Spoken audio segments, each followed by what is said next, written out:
Coordenadores, coordenadoras, estamos nós aqui de novo para darmos início aos diálogos de formação. Vejam vocês, segundo ano do nosso programa que se inicia agora em março e vai terminar lá para outubro. Os diálogos de formação esse ano trazem algumas novidades e também trazem algumas permanências. Nós vamos conversar um pouco a respeito disso. Embora o foco da minha fala a respeito dos diálogos seja bem pequeno, porque hoje nós vamos aproveitar para conversar um pouco a respeito do nosso programa de avaliação 2012, dos dados que estão vindo do nosso programa. Quero trazer algumas reflexões. No ano passado, eu queria retomar com vocês essa noção que o ano passado nós fizemos um diálogo a respeito da avaliação institucional. E nesse diálogo eu procurei diferenciar com vocês quais seriam os nuances que diferenciariam, em termos de concepção, a avaliação da aprendizagem da avaliação institucional, da avaliação externa ou de larga escala.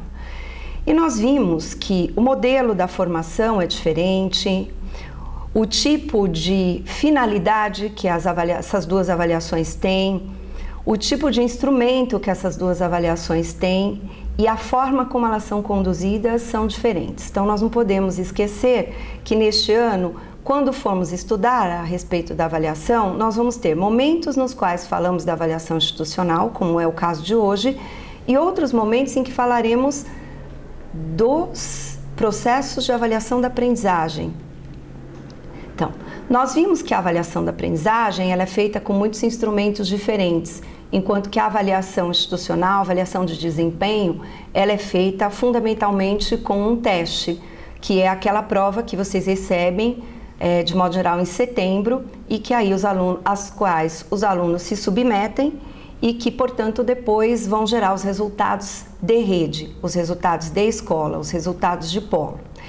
Enquanto na avaliação da aprendizagem nós temos única e exclusivamente a teoria clássica, que é a teoria que me diz se está certo ou se está errado, no caso da nossa avaliação institucional, nós temos o modelo da teoria da resposta ao item. Vocês se lembram que eu conversei com vocês a respeito do significado que essa teoria da resposta ao item tem, porque ela não avalia apenas se o aluno acertou ou errou.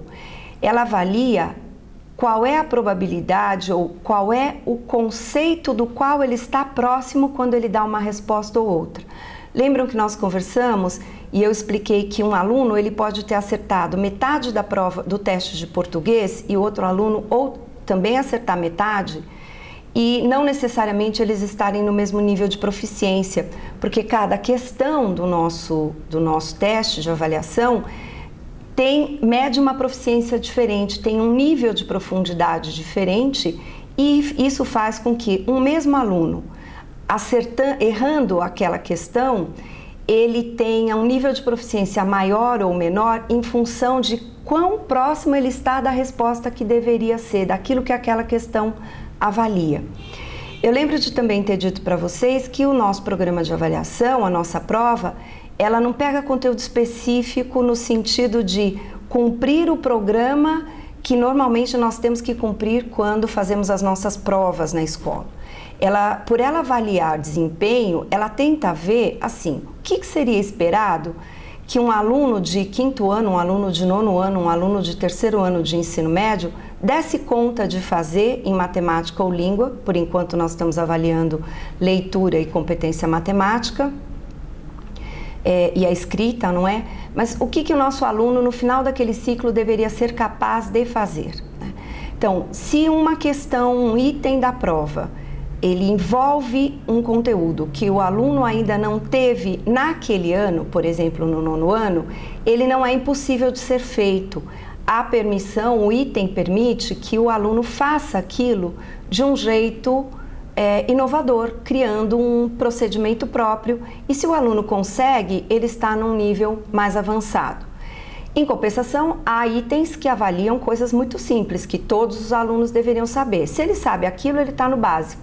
Se ele não sabe nem aquilo, ele está abaixo do básico. Então, nós vimos que, em parte, a nossa avaliação institucional e a avaliação da aprendizagem, elas têm coisas que as aproximam. A coisa que as aproxima fundamentalmente é ver a qualidade dos processos que nós estamos desenvolvendo nas nossas escolas. Nós queremos, de fato, avaliar se os nossos alunos estão aprendendo. Mas os olhares serão distintos. Enquanto na avaliação da aprendizagem um resultado ruim exige uma interferência imediata, e naquela série, naquela turma, daquele professor com aquele aluno, os resultados da avaliação institucional, eles envolvem escola, eles envolvem segmento, eles não envolvem só um professor ou aluno, nem mesmo só o professor de uma disciplina e o aluno de uma disciplina, tá certo?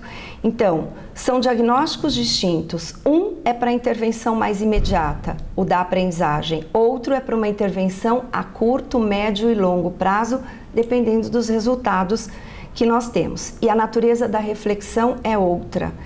Porque um aluno que no 9º ano faz o teste de proficiência, né? Participa do nosso processo de avaliação e ele não foi bem, não basta só que eu faça uma recuperação com ele no 1º ano do ensino médio. Eu até posso fazer isso, mas se eu não arrumar o que está para trás e se eu não cuidar com o que vier para frente, é capaz desse aluno chegar ao 3º ano do ensino médio e continuar com os mesmos problemas que ele tinha naquele 9º ano. Enquanto que na avaliação da aprendizagem, eu vou precisar ter uma interferência rápida porque eu tenho que garantir que o aluno aprenda o que é certo na idade certa. De fato, as duas avaliações elas vão percorrer caminhos próximos. Quanto melhor for a minha avaliação da aprendizagem, melhores resultados eu terei também na minha avaliação de desempenho. Quanto mais exigente for a minha avaliação da aprendizagem, no sentido de ser cuidada, no sentido de ser processual, no sentido de produzir intervenção, óbvio que os nossos resultados serão melhores.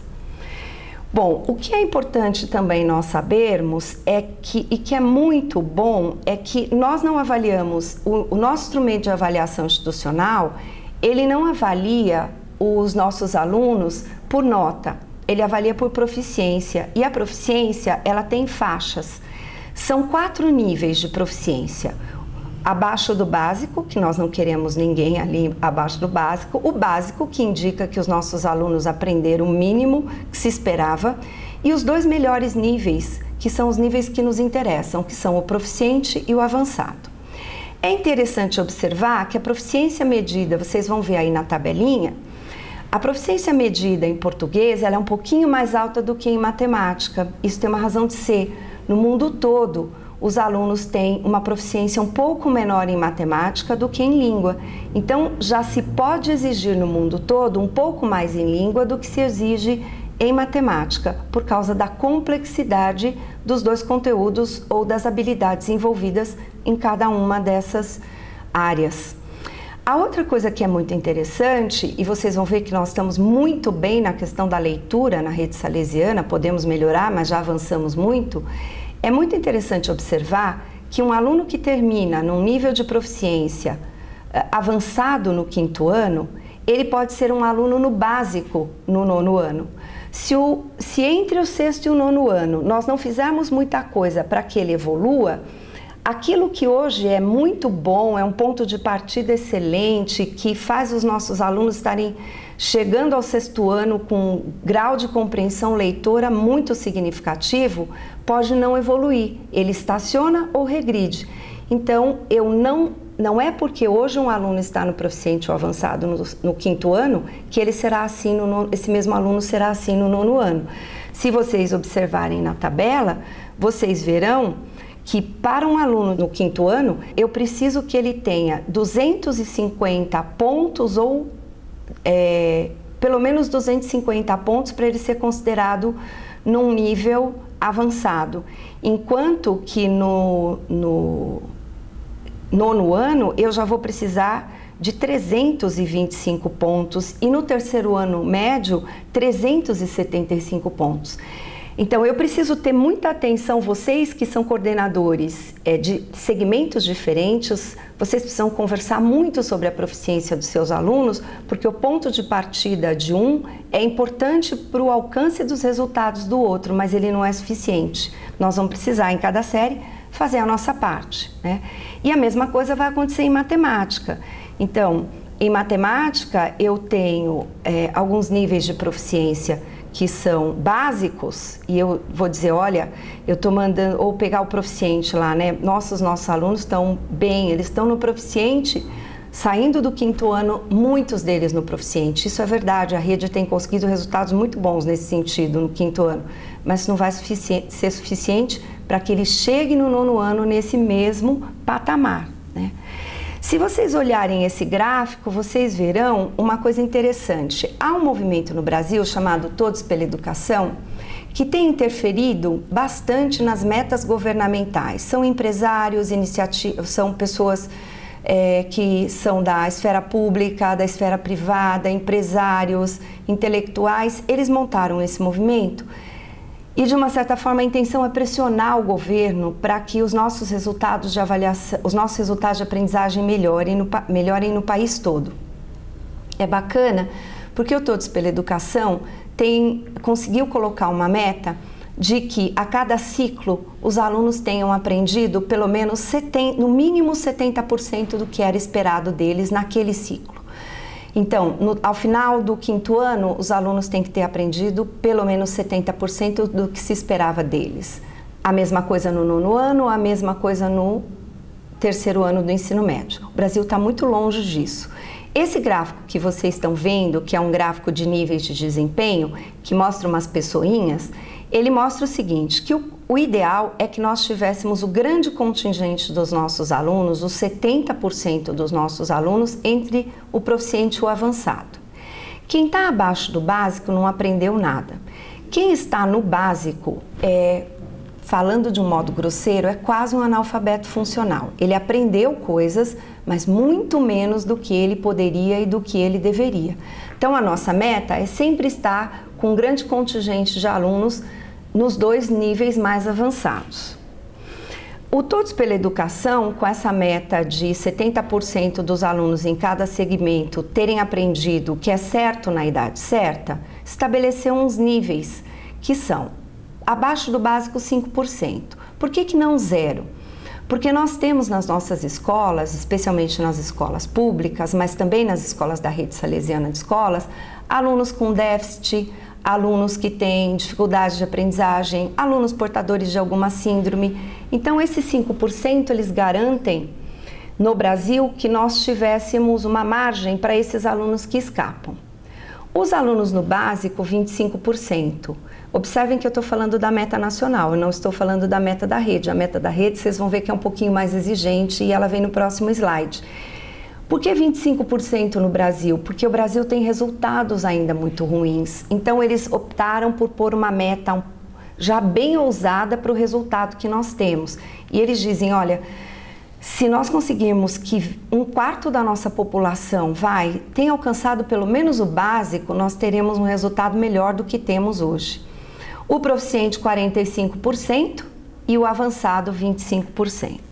No caso da rede salesiana de escolas, para o tipo de escolas que nós temos, para o público que nós atendemos, na maior parte das nossas escolas, nós deveríamos ter uma meta de 85% dos nossos alunos podendo aprender o que é certo na idade certa. Ou seja, entre proficiente e avançado, nós deveríamos ter 85% dos nossos alunos.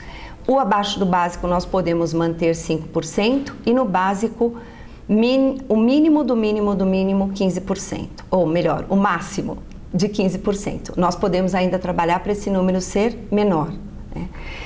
Uma coisa importante é que nós temos tido uma boa participação das nossas escolas, não temos 100%, o que é uma pena, porque se vocês olharem nesse quadro, no qual nós vamos vendo que entre o número de alunos que nós temos na rede, o número de alunos que de fato fizeram o nosso programa de avaliação em 2012, nós temos aí 20% aproximadamente que ficou de fora. Isso dá uma diferença, né? Claro, dá uma diferença não para a sua escola que participou, mas dá uma diferença para nós como rede e depois também nos polos. Claro que algumas escolas que deixaram de participar, elas poderiam trazer resultados um pouco diferentes. Mas nós temos o que temos, como dizem por aí, é o que temos para o momento e é uma boa participação. E com 4 anos de programa, entrando para o 5º, nós já temos dados que são relevantes e que podem ser estudados. Então eu peguei alguns desses dados para refletir a respeito deles com vocês. Óbvio, vocês vão ter agora a devolutiva do programa de avaliação, nós temos cuidado muito dessa devolutiva, depois vocês dão notícias por meio dos seus gestores de polo, de como vocês estão achando essa devolutiva. Vocês estão estudando os resultados da avaliação nas escolas, mas eu queria partilhar com vocês algumas das reflexões, são poucas ainda, eu farei mais, nós vamos partilhando ao longo do ano por muitos modos diferentes, mas esses são os que eu escolhi, né? Então vamos começar com leitura. Tem uma coisa magnífica na rede salesiana de escolas no 5º ano.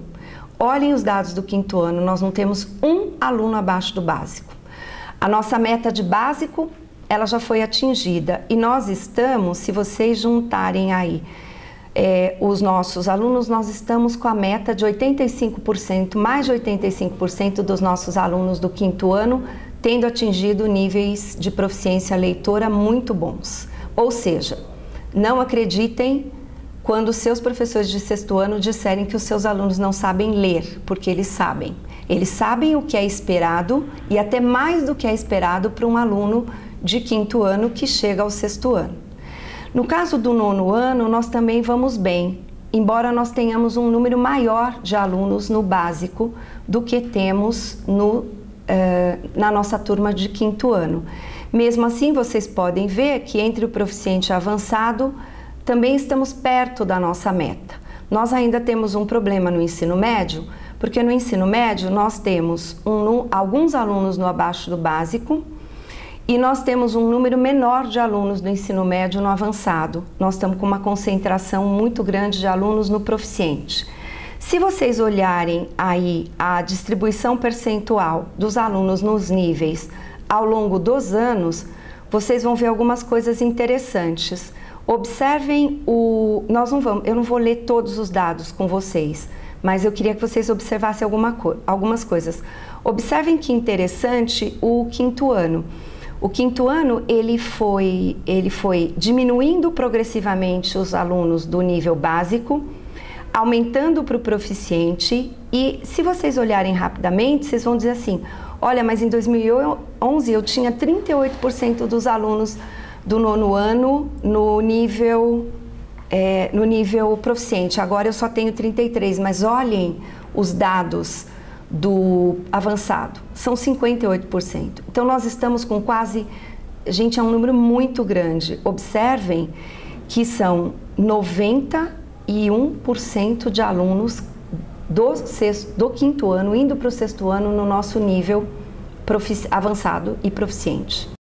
Observem que no 9º ano nós vamos ter um dado um pouquinho diferente, porque no 9º ano nós vamos aumentar significativamente. Observe, em 2009 tínhamos 9% de alunos no nível avançado, hoje temos 33%, mas nós ainda temos 20% dos nossos alunos entre o básico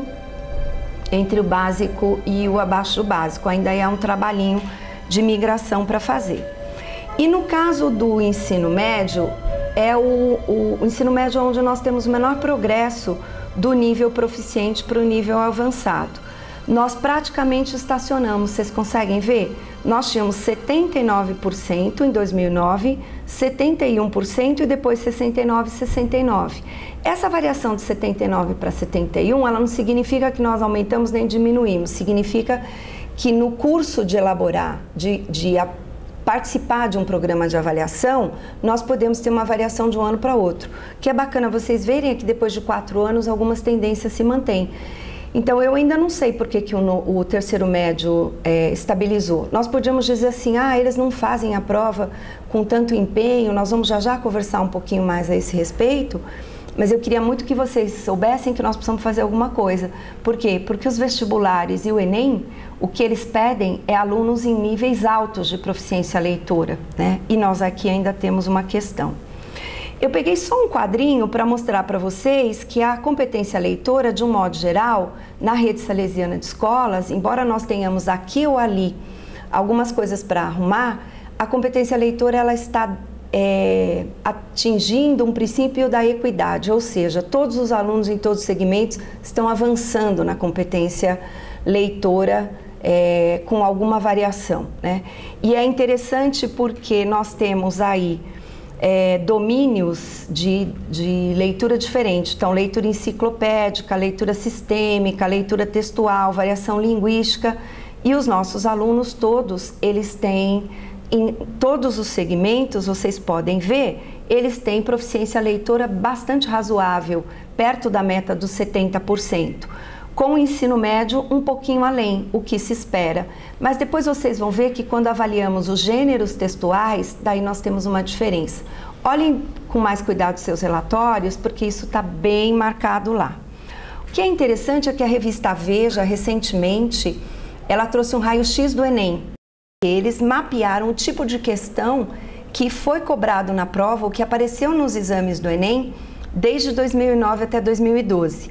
E entre todas as questões, em todos os anos, nós temos uma força muito grande na leitura e interpretação de texto ou figuras. Por isso é muito bom que os nossos alunos tenham bom desempenho e estejam no proficiente e no avançado, porque a chance deles irem melhor nos exames de acesso às universidades é maior quanto melhor for o nosso desempenho em leitura. Só no ano passado, no programa de 2012 do Enem, foram 21 questões de todas as questões de português, da área de língua portuguesa, de linguagens, né, e códigos, melhor dizendo, com foco em leitura e interpretação de texto. Enquanto a gramática, observem, não houve uma questão de gramática em 2012, houve uma em 2011, 2 em 2010 e nenhuma em 2009. Não entendam com isso que nós não precisamos estudar gramática, mas é que a leitura e interpretação de textos e depois a produção do texto na redação, elas já envolvem gramática. Eu posso fazer gramática a partir do texto, eu não preciso ter aulas tão específicas e provas de gramática, porque isso tem sido cada vez menos cobrado. A gramática não é um fim em si mesmo, não é? Ela é uma ferramenta para eu ser melhor leitor e escritor. Os dados de matemática da rede, como acontece em todos os sistemas de avaliação do mundo, isso não é só da rede, e eu aqui não estou tirando meu corpo fora, vocês vão ver que eu estou bastante ainda preocupada com a matemática em alguns aspectos, eles estão bons em alguns sentidos e não tão bons em outros. Então, nós avançamos muito no quinto ano. Hoje nós temos no quinto ano um número bem significativo de alunos no proficiente e avançado, mas ainda temos alguns no abaixo do básico e um número que eu acho grande para o nosso tipo de proposta no básico.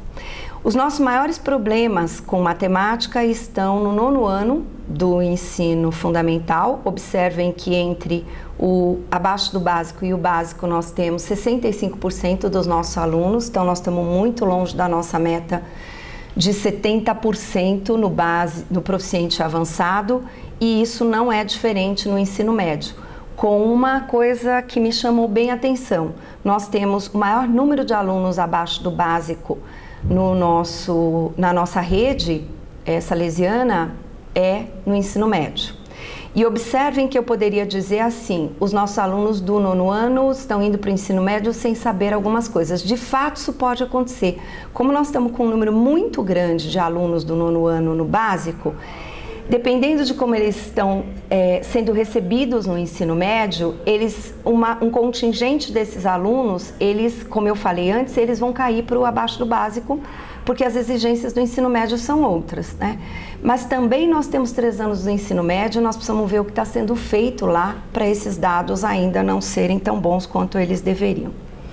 Uma coisa interessante que eu gostaria de mostrar para vocês é assim, se vocês olharem o nosso programa de avaliação do 5º ano, nós fomos subindo, ano a ano, nós fomos jogando alunos dos níveis mais baixos para os níveis mais altos. Então, hoje, nós temos, chegando no seu 6º ano nas suas escolas, nós temos 66% dos nossos alunos no proficiente avançado, com um número muito grande de alunos no avançado. Observem que eu tinha dito para vocês que a meta nacional é 45% de alunos no proficiente e 25% no avançado. Nós estamos longe da meta da rede ainda, mas nós já estamos muito próximos das metas nacionais, da meta do governo e do Todos pela Educação. Se eu for para o 9º ano, o que me chama a atenção é que nós também tivemos um movimento, mas esse movimento é pequeno, e se vocês observarem, nos últimos 4 anos nós praticamente tivemos uma manutenção. Observem que nós estacionamos os nossos alunos no básico e estacionamos ou diminuímos os nossos alunos no proficiente avançado. Se vocês me perguntarem por que isso tem acontecido, eu tenho me perguntado isso também. Eu tenho algumas hipóteses, né? Uma hipótese que eu tenho é que as professoras que dão aula no ensino fundamental 1, como elas se permitem um pouco mais. É como se elas, e eu tenho dados a esse respeito, nós temos um número muito grande de professoras que de fato se utilizam da proposta da rede. A proposta da rede juntou com as professoras que estão usando, avançamos. No 9º ano, nós temos, e depois no ensino médio, nós temos muitas questões dos professores que não usam, que não estão acostumados, que não gostam, e aí nós temos duas coisas acontecendo. Ou de fato nós não usamos a proposta da rede como nós deveríamos, e aí não tivemos nem chance de ver se ela nos ajudaria a melhorar, ou a proposta não está atendendo àquilo que ela deveria se propor, ou nós temos alguma variável dos alunos não estarem fazendo a prova como eles deveriam. Essa variável é a que menos interfere, porque alunos que sabem, mesmo quando fazem a avaliação um pouco menos de maneira séria, eles deveriam ter resultados melhores, pelo menos no proficiente, né? Nós deveríamos ter bem menos alunos abaixo do básico do que nós temos aí nesse contingente. Aliás, no básico, né? É metade, observem que o 9º ano tem o dobro de alunos no básico do que tem o 5º ano, né? Bom, nós temos tomado algumas medidas. Estamos revendo o material, segundo inclusive as orientações de vocês. Em 2014 já começamos com uma proposta diferente, que mantém alguns fundamentos, mas não tem.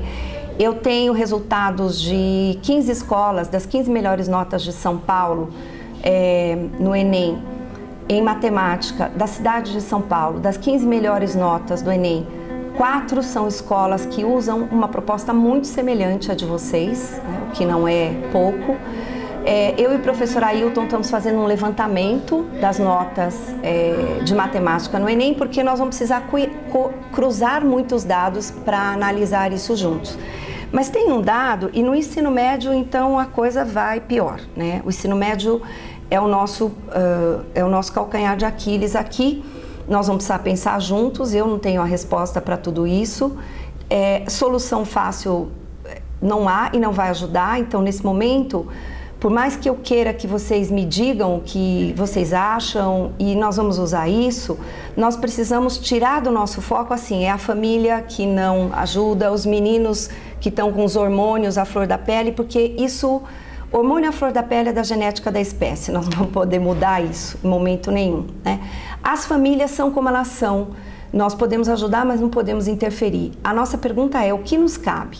Então vamos pensar juntos o que como escolas e como instituição, Rede Salesiana de Escolas, nós podemos fazer dentro da escola, a partir da escola, com os nossos professores, né?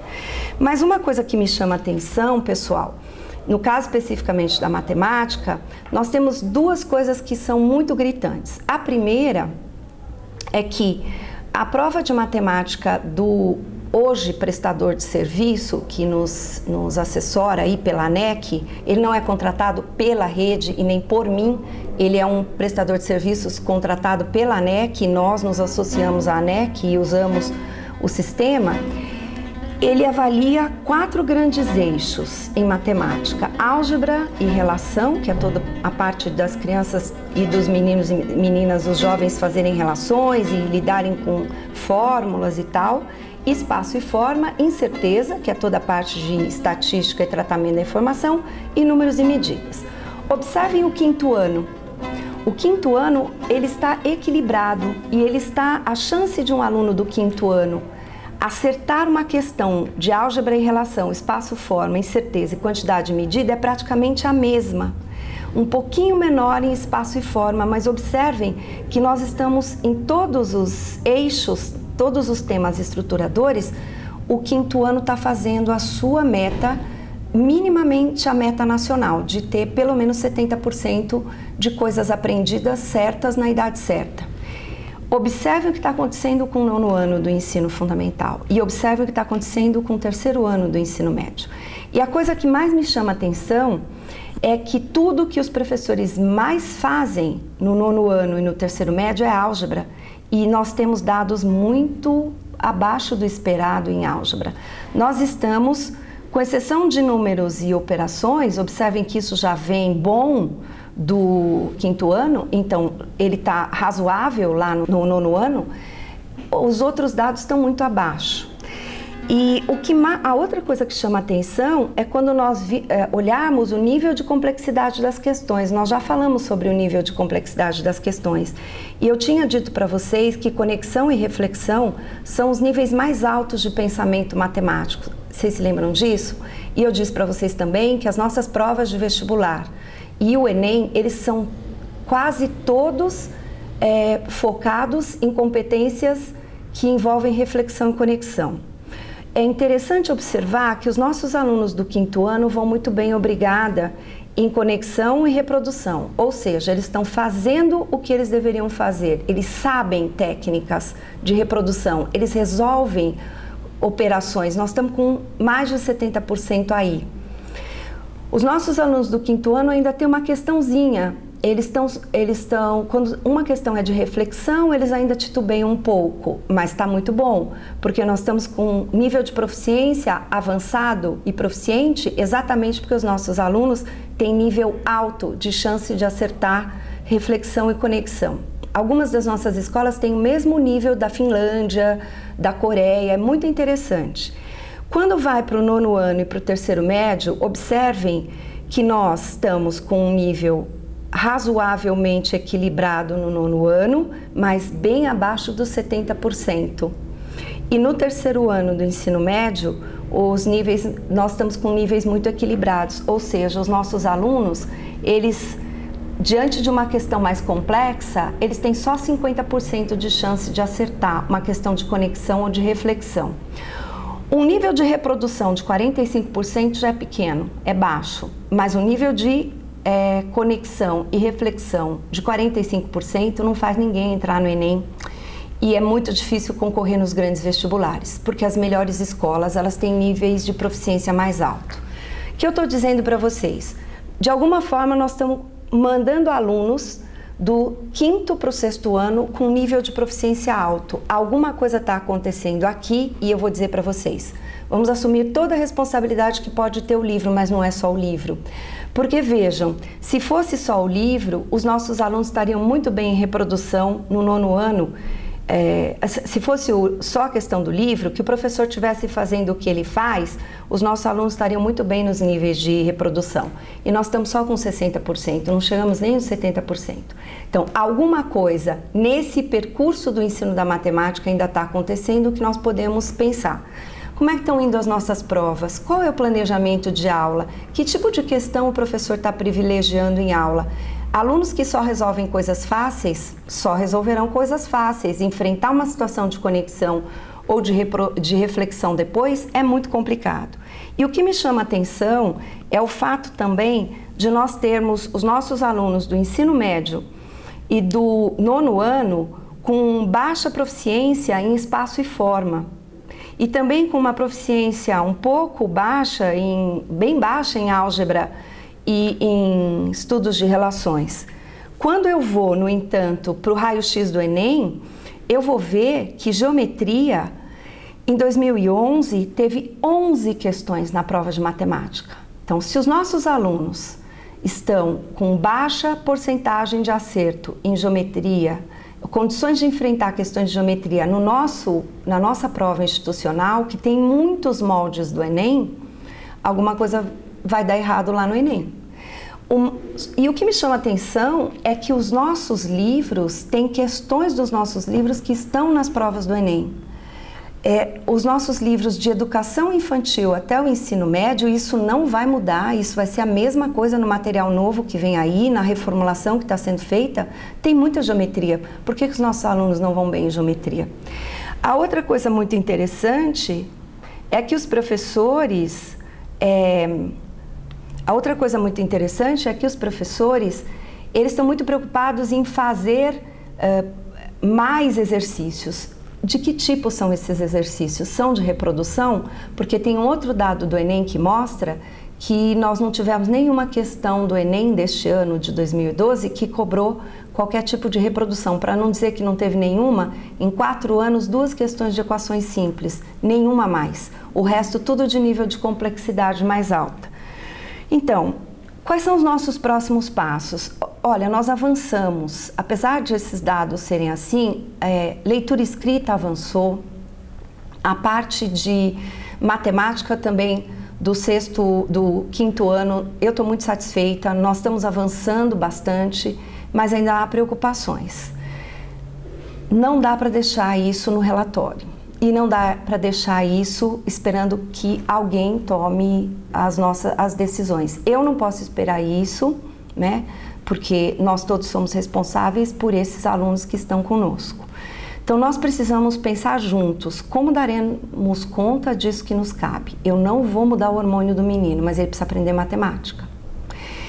Eu não vou mudar o pai que não faz tarefa de casa com o filho, mas eu preciso dar conta dele melhorar nos níveis de proficiência leitora e de proficiência matemática.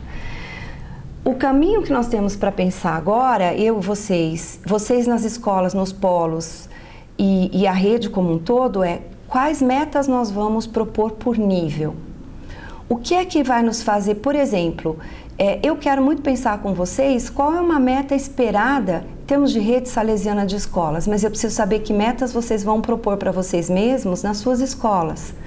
Quais ações nós vamos fazer em direção a essas metas? Então, não basta eu saber que o problema existe, eu preciso saber que metas eu vou me propor, quais ações nós vamos vamos empreender na direção dessas metas, que prazos, o que vai ser para o ano que vem, o que vai ser para 5 anos, o que vai ser para 10 anos. Quais são os responsáveis, quem se responsabiliza e como é que nós vamos monitorar isso? No nosso próximo programa dos diálogos, a professora Rúbia, ela virá para falar com vocês que são coordenadores, como é que o coordenador pode capitanear esse processo de ajudar os professores do ciclo e do segmento e também da série e interséries, interciclos a estabelecer essas metas, monitorar, pôr prazos e acompanhar. Nós vamos precisar pensar com a comunidade educativa e pastoral. É preciso socializar esses dados com os alunos. É muito importante que os alunos saibam o que eles sabem e o que eles não sabem. E é muito importante que eles saibam que eles podem saber mais e que nós esperamos mais deles. Eles precisam ter essa dimensão. Nós precisamos estudar com eles o que os dados representam para que eles entendam esses dados, né? Que tipo de coisa eles estão fazendo bem e como é que nós vamos ajudá-los. Fazer investigações e combinados, quer dizer, professor, vamos levantar as principais forças dos nossos alunos e as principais fraquezas. O material permite isso. É uma questão do aluno estar dedicando pouco tempo para estudar? Como é que a escola vai trabalhar com isso? Como é que nós vamos envolver os pais nisso? É uma questão de que a aula do professor, ela puxa pouco pela reflexão. Como é que eu, coordenador, vou acompanhar essas aulas? Como é que eu vou ver se ele não está pulando exatamente as atividades que levam a isso, né? Quais são as intenções da escola? Mesmo para as famílias, nós podemos mostrar os nossos avanços e mostrar as nossas fragilidades com cautela, mas mais importante do que isso, deixar bem claro qual é o plano para reverter essa situação. Há coisas urgentes com os alunos abaixo do básico. Nós temos ainda um número grande de alunos abaixo do básico em matemática, alguns alunos em língua, isso em todos os segmentos, em língua, leitura principalmente, está no Fundamental 2 e no médio, em matemática está mais distribuído, nós precisamos pensar o que nós vamos fazer com ele, mas ele não é tarefa o aluno não é tarefa do professor do 6º ano, não é tarefa do professor do 1º ano do ensino médio. Nós precisamos rever isso no segmento como um todo. Por quê? Porque se eu interferir apenas no 6º ano, bom, primeiro que eu vou levar muito tempo, vou levar mais 4 anos até esse aluno sair do 6º, chegar ao 9º e mostrar que ele melhorou. Então eu preciso pensar isso como um todo. Segundo, eu também preciso pensar que eu preciso arrumar antes, para que ele chegue no 5º ano, ou no 9º ano, ou no 3º ano do ensino médio, com essas questões resolvidas. Mas vocês têm um outro desafio. Nós temos um número muito grande de alunos no proficiente avançado que estão chegando no 6º ano. O que nós vamos fazer com eles? Porque a nossa escola tem uma tradição de olhar para os que não sabem. É ótimo, tem que ser, mas nós vamos precisar achar formas de trabalhar com os alunos que podem mais, porque senão nós vamos perdê-los. O contingente é muito grande. Então, talvez nós tenhamos que pensar em aulas específicas de jogos, de resolução de problemas, de desafios, de laboratório de matemática, de laboratório de redação, de sarau de poemas. Há um mundo para se fazer.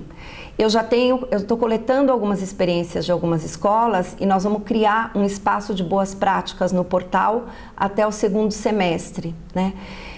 Mas vocês precisam, em cada escola, pensar o que é possível vocês fazerem para que nós possamos ter o cuidado com os alunos que podem mais, porque às vezes a percepção dos pais de que meu filho podia mais e eu estou segurando a aula porque eu tenho um contingente pequeno de alunos que ainda não dão conta de tudo o que eles deveriam fazer, pode não ser uma sensação falsa. E aluno que pode mais e que fica numa aula com nível de complexidade inferior, ele desiste também. Você perde esse aluno de alguma forma, né? Então, na verdade, nós também precisamos pensar nos alunos que estão estagnados. Nós temos um grupo enorme de alunos que está passando do 6º ao 9º meio estagnado. Ele entrou num nível e ele ficou naquele mesmo nível. E aí as exigências são maiores e ele continua naquele mesmo nível, ele está no básico. Como que nós vamos mobilizar esses alunos estagnados? Então, quem já tem alguma ideia, quem já está fazendo, quem está bravo comigo porque eu estou falando essas coisas, vai poder me perguntar agora, na hora que nós formos para o nosso chat. Socializem as suas experiências, tragam as suas inquietações. Nem todas as escolas, esse é o resultado da rede, porque eu estou falando com coordenadores de rede. Vamos começar juntos a pensar a partir desse diálogo e nós com isso. Qual é a responsabilidade, como nós juntos vamos resolver essas questões? O que está bom pode ser melhor e o que não está bom ainda precisa melhorar muito. Eu coloquei uma frase que é assim: em se tratando de avaliação, fora da intervenção não há salvação. Não há salvação. Então, ou nós vamos enfrentar esses dados e vamos dizer daqui 5 anos, 3 anos, 2 anos, 10 anos, nós vamos atingir os 85% que nós queremos atingir e para isso eu vou passo a passo, ano a ano, ou nós vamos ficar com um relatório magnífico, mostrando nossas forças e nossas fragilidades e não vamos conseguir superar as nossas fragilidades e nem melhorar as nossas forças. Vamos conversar sobre isso no chat e nos próximos diálogos de formação.